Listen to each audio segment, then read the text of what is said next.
Hi everyone, and welcome to the final instalment of our Legends Under Lights series. Of course, it's been proudly brought to us by Legacy Lighting, and just head to legacysportlighting.com and you'll find all of your lighting information right there. Of course, our Legend Under Lights segments have been fantastically received, and my final guest is a man who burst onto the scene as a young man in the sport and really took the World Bowls by storm. Commonwealth Games gold and dual medalist in the World Bowls Championships across a wonderful career. It's Brett Duprez. How are you, Brett? I'm very well, Clive. Thanks for having me on. Yeah, no, it's a pleasure, mate. And look, let's talk first. I always love to delve into how people got into the sport. And of course, you got into the sport as a young man. Tell us about how that came about. Yeah, certainly. Thanks, Clive. I grew up in a Southern Highlands town of 𝘱𝘳𝘦𝘥, and my father was playing the sport at the time as a relatively young gentleman as well. At the age of 37, I was 11, and I said to Dad, you know, what are you doing going up to the club all the time? And I went along with him at the age of 11, had a few ends and knocked him off a couple of ends and said, oh, this feels all right. So yeah, just attacked it from being introduced by my father. So, and then play with my grandfather. So it was pretty much the family influence. It's so interesting to hear that, because the family aspect of our sport is so important, isn't it? So to know that you came in through family, it's a great avenue for clubs to look at their current members and say, well, let's get families involved in our clubs. Absolutely, we should be all tapping our cousins, our kids, our elderly, our in-laws that aren't playing, etc. You're dead right. All right, your debut for Australia came essentially in the lead up to the 1998 Commonwealth Games, and tell us about how the feelings of knowing that the chance to represent Australia was on the cards.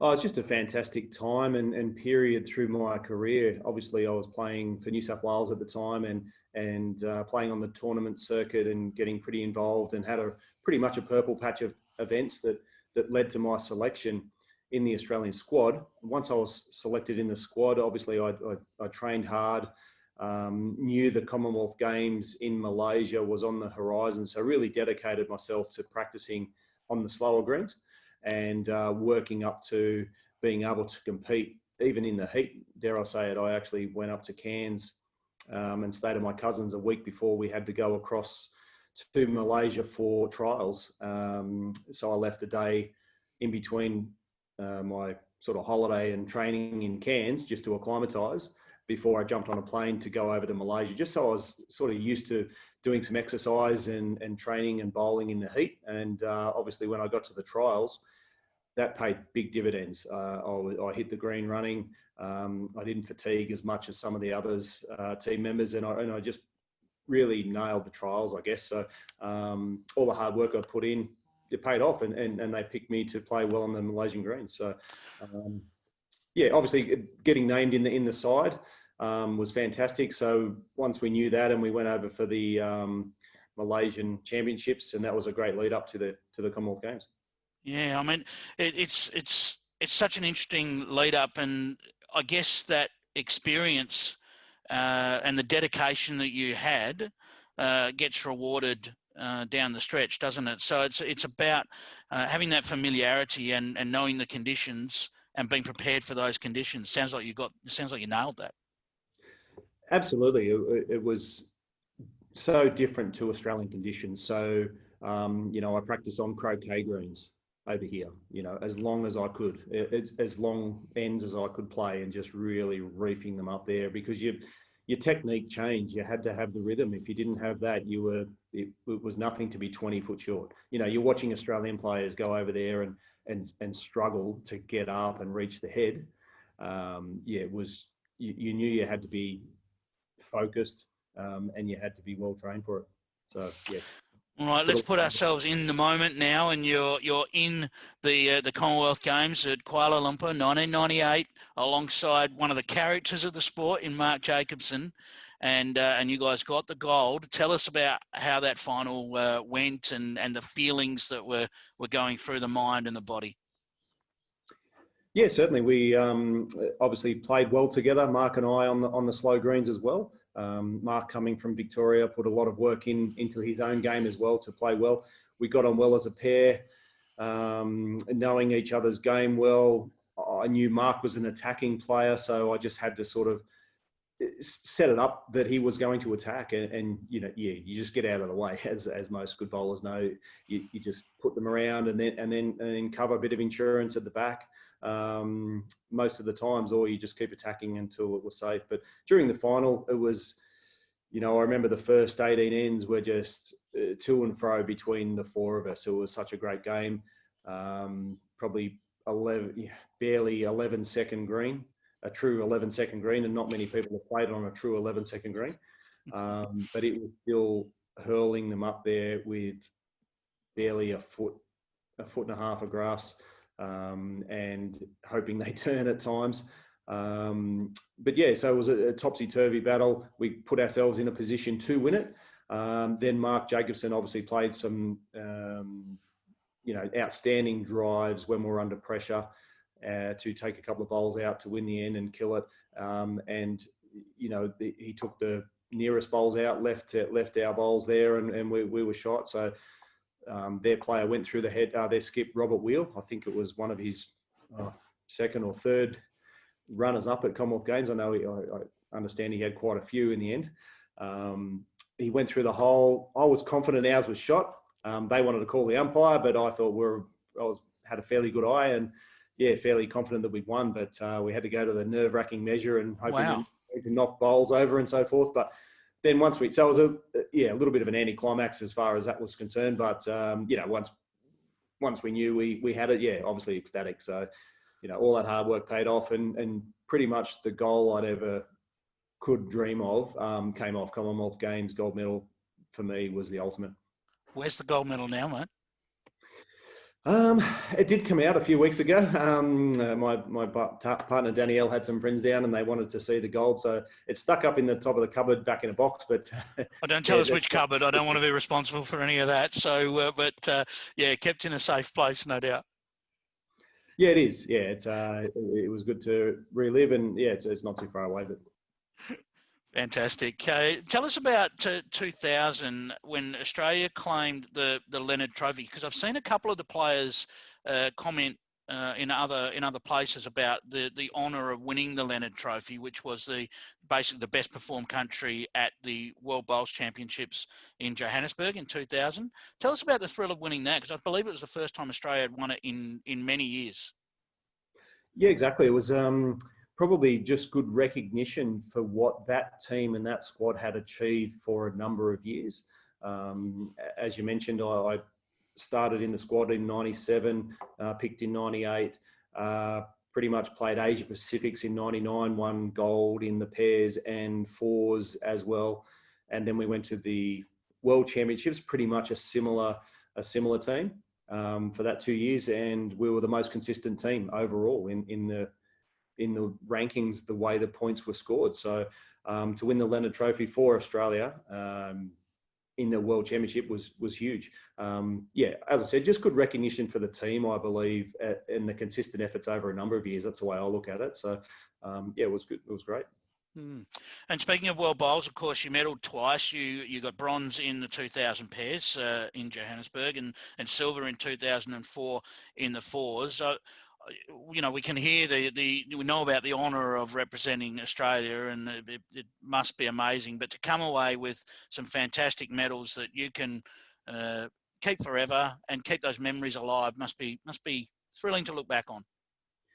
It certainly is, Clive. As you mentioned, to medal in anything is fantastic for your country. So to win a bronze and a runner-up in the world at the best events in some of the best countries around the world was fantastic. So the bronze was pairs again with Mark Jacobson. We lost to George Snedden and arguably the best bowler the world's ever seen in Alex Marshall.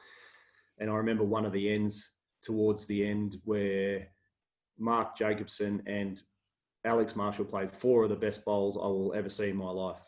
If you ever get to see just this one end, these four bowls were phenomenal. The green in South Africa was tracky. It had bumps in it. It had dead patches in it. And they just weave some magic.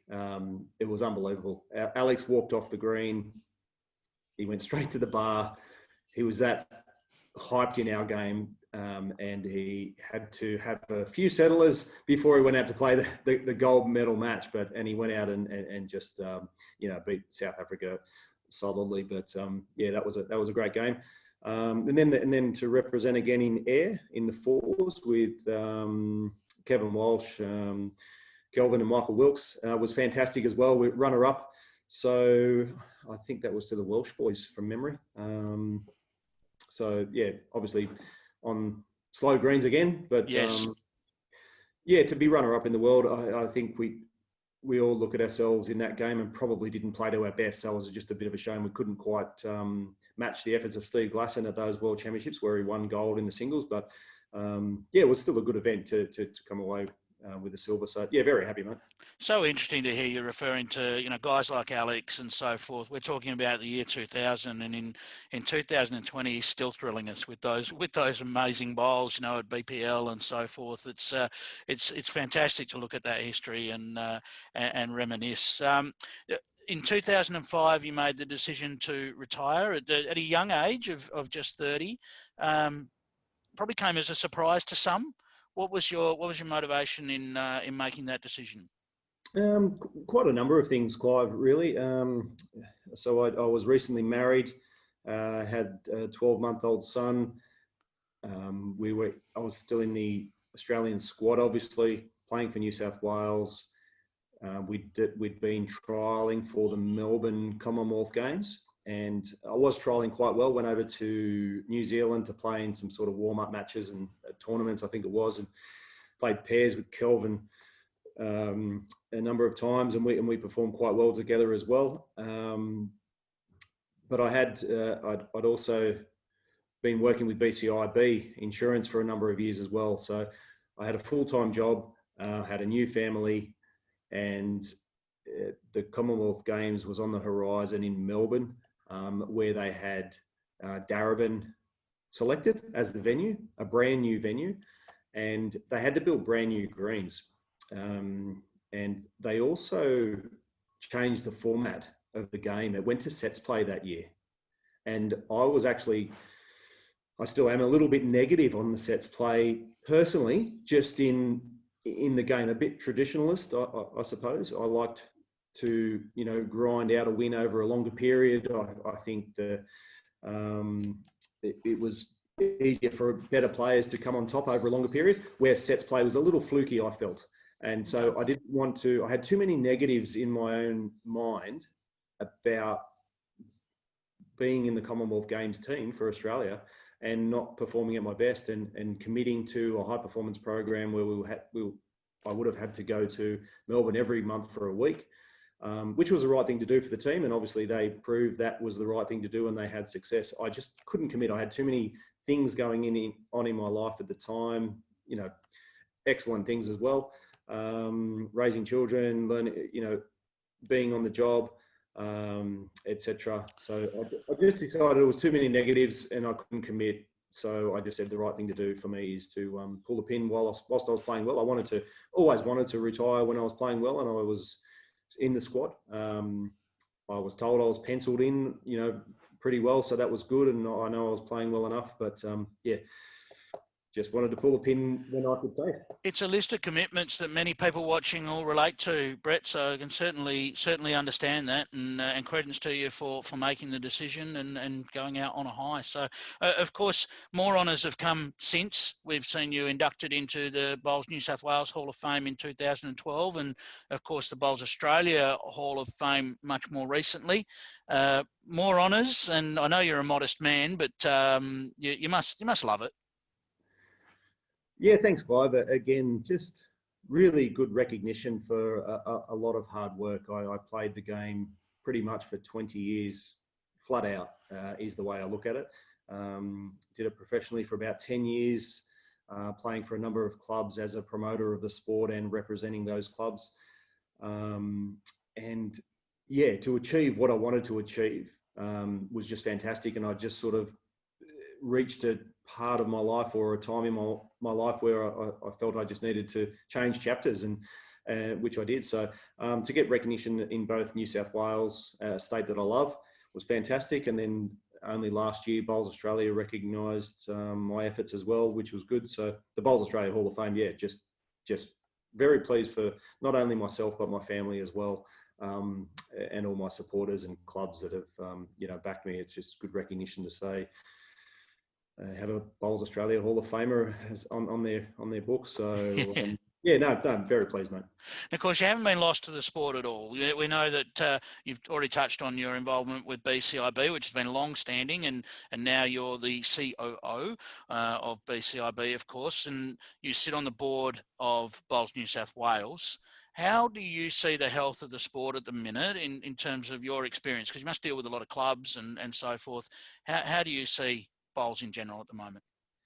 I certainly see bowls as a very positive sport in general, and certainly not only for the bowlers that are already in it, but for the community at large. I think bowls has so many good attributes. There's health attributes, good for the mind, the social interaction, etc. It has so many good benefits going for the sport. I think it's in a really good, healthy position, and sort of foundation is still there. Obviously, going through some tumultuous times now with the COVID and restrictions in certain states, but I think we've got the foundations to really drive home and come home well.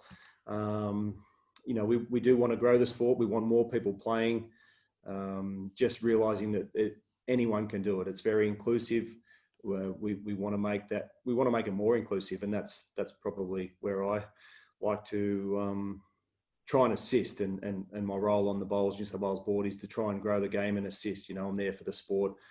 I'm there to try and leave the sport and the association in a better position than it was in before I started it on the board. So hopefully we're doing that. So yeah, just really pleased to be part of that and giving something back to the sport that's given me so much. I want to hark back to one event, and the South Pacific Singles, which you won as an 18-year-old in 1994.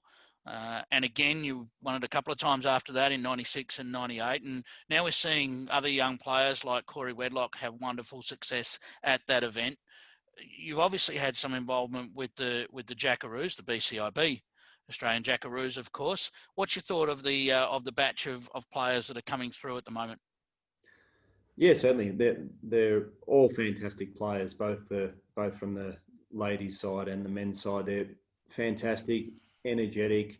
They're very dedicated. They put a lot into their training, led by Steve Glasson and the high performance team, Steve Glasson and Gary Willis. And it's just fantastic to see them performing so well on the green, on and off the green, I must say. It's a really professional outfit, so very pleased. Just going back to the South Pacific, that Corey's won a couple of times now. Bowls in the 𝘗𝘳𝘰𝘶𝘥𝘭𝘺 region of New South Wales is fantastic. It's a South Pacific carnival that's run for, I think it's over 80 years now, or 60 years or something like that. It's just fantastic. And a really good breeding ground. A lot of good bowlers from the 𝘗𝘳𝘰𝘶𝘥𝘆 region have represented New South Wales and Australia throughout the time. So, to win the South Pacific Singles is a big honour. You do play some good players, and to see a number of those that have played in that event go on and represent Australia and be current Jackaroos, it's good recognition for both. But no, I'm really impressed with the current squad of Jackaroos. They're doing really well, and good luck to the team that it's selected for World Bowls next year, when that is on. Or so. Fingers crossed. It'll happen eventually. That's right. They worked hard, so they deserve to maintain their spot, I believe, as well. So. Absolutely. All right. In these segments, we know that Legacy Lighting is a partner involved in these segments, and it leads us to the question of what's your legacy in the sport, Brett? How do you want people to see Brett Duprez in the sport of bowls? Yeah, thanks, Clive. I guess you don't go out to play the game looking for any recognition, but I guess now I have had some success, as you mentioned, just to know that I was dedicated. I worked hard to achieve what I achieved. You don't just be given these opportunities. You need to work hard, and I believe I worked hard, both on and off the green, to perform well on the green, and that paid off for me. So just a hard worker, I guess, and good work ethic, dedicated, and I also always try to be a good sport and try to be a good person about it, just a good human being. And yeah, just that's about it. I think that's spot on, mate. And you also win the award as best dressed on any of our Legends Under Lights interviews as well. So I can give you that award. I really appreciate your time, Brett. You're a legend of the sport, and we really appreciate you spending some time with us. Thanks, Clive. I appreciate the invitation to come on and speak to you. So I appreciate your time, mate. Good work. And that wraps up a wonderful series that we've had, Legends Under Lights. A big thank you to Legacy Lighting for bringing us these wonderful interviews. If you've enjoyed this one and you want to watch any of the other interviews, you can do so via Bowls Australia's Facebook or YouTube channels. Thanks to Legacy Lighting, and we will catch you soon.